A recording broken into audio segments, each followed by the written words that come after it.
My friend said that they were going to beat my if I didn't start this. Here we go. Y'all can't stand my vibe cause I'm anointed. All y'all evil assholes just annoying. You be in the bag, levitating, doing meditation. And me girl, get up. Breaking on all confrontation. Fuck a limitation. For those who don't know, my name is Sean Trey, and I decided to jump back into things. I recently started to challenge myself to push out short form content, which is what I'm doing on my Instagram. You can check that out there. But ultimately, I'm really just wanting to build my community and a firm foundation for content creation. So here we are, creating. Apart from me wanting to build my professional backing in creative direction and digital strategy, marketing, ultimately, I also want to not limit myself, especially when it comes to my creativity. I think that there is a conversation. There are a lot of conversations that need to be had. Let's just start there. Let's just start there. A lot of conversations that need to be had.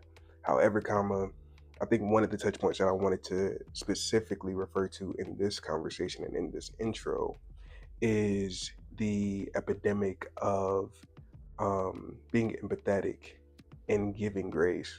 Because at this point, I feel like a lot of us are in survival mode. And that's one of the things that I wanted to uh, try to break away from a little bit when it came to subscribing to certain things, specifically as it pertains to like my dreams and aspirations. I'm like, in order for you to do, you just have to do. Like, just make it simple. I want to preface my being on social platforms by being my authentic self, but also having boundaries, which is a struggle that I've had when wanting to create and wanting to put forth pieces of content that I feel like I'm behind. But I'm grateful to be here in the now, especially with you guys. And I can't wait to see where everything takes me. I'm just it's been a little season. It's been a little trying. It's been a little, you know what I mean? Spooky. But we're here.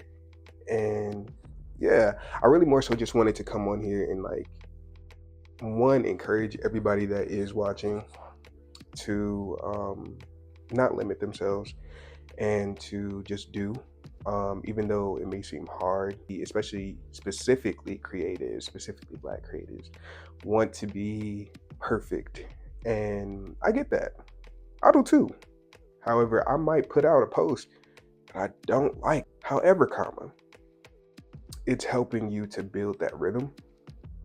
So I just listen to people like Erica Badu and the Solanges and the Tyler the Creators of, you just got to put it out. You just have to put it out ultimately. Also, Issa with the idea that you need to network across instead of upwards. I've been doing that recently and I feel like it's definitely starting to pay off. So I encourage you guys to do the same. And I'm not going to talk y'all ear off because, like I said, I'm trying to be consistent. So this is majority of what you're going to get from me today. I did want to share the novels that have helped me throughout this journey within the last like couple of years. Just one, help with my neurodivergence. Two, help with how I show up for others within the relationship dynamics that I do have in my life for my loved ones. And three, for me personally, and to ensure that I'm grounded and I know that I've reached a level of self-awareness to where nobody can shake that. So yeah, for starters, The Subtle Art of Not Giving. Now this book, I will say, is very, very necessary if you have a imposter syndrome complex or trait and you are wanting to denounce anything negative about feeling negative. This is a great book to help put into perspective that you're going to go through adversities. You're going to go through hard times. You're going to like feel negative emotions, and that's a part of being human. There's this misconception and this misplaced ideology that everybody is supposed to be happy all the time, and we're just supposed to be happy and at peace and serene, and that's not ideal. So instead, how about we just learn how to deal with our negative emotion and then go from there? Because at the end of the day, even your happy emotions or your more positive emotions are temporary. Everything is temporary. Heavy on the Lord Hill, you know what I mean? Now, I finished this book recently, Learning How to Play Again, Rediscovering Our Early Selves to Become Better Adults. And this is a great book specifically for people that are neurodivergent. However, this is a great book for, I feel, the people that are like black and white, they don't really feel that much. They don't know how to feel, or they're going through therapy currently and like trying to figure out how to navigate their emotions. This book references early childhood and the development of that. So, yeah, I think that I would thoroughly suggest this book. It talks about a plethora of things like taking stock of your behavior, how to recover from failure, growth, the process of practicing, listening with intention. It touches on the acronym of CARE: curiosity, awareness, resilience, and empathy. All traits that I feel like great people have, and all traits that we all as humans struggle with at times, especially if we are on the spectrum of neurodivergency or uh, have a little tism in us. You know what I mean? So, again, I would suggest this book.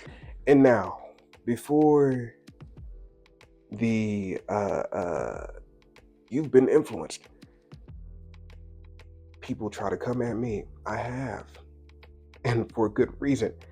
This book is going viral right now. And I fear that I'm a little bit upset. I'm not sure when she released this book. It's called Does Anyone Else Feel This Way? Essays on Conquering the Quarter Life Crisis. I wish I would have received notice about this book a couple years ago because I'm 27. It's constantly evolving. You're always constantly growing. However, this is apparently a great read for those of us that are in our 20s and just trying to navigate and figure out life. And I was like, I'm definitely going to read this book. I need to add this book to my must reads. I'm currently reading Written in the Waters by Tara Roberts.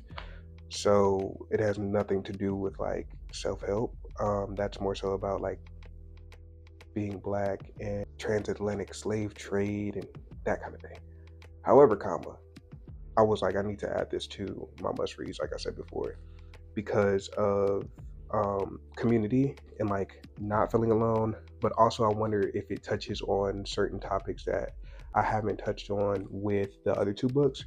I'm pretty sure it will because I feel like a lot of the self help slash psychological based reads that I do read are tethered in some way, shape, or form. So I'm gonna read this book. I'll get back to you if you want to know my authentic review on this one. I'm about to read this maybe within the next couple weeks. So maybe I should say probably by the end of the month because I'm starting back school. I'm finishing this book, which I'm halfway through. And yeah, give me time. But yeah, I recommend this one too. But yeah, that's pretty much all I wanted to touch on. Wanted to keep it really simple, straightforward, to the point. I wanted to acknowledge each and every one of you and say that you are blessed beyond compare, that you are loved, that I appreciate you regardless of you knowing me.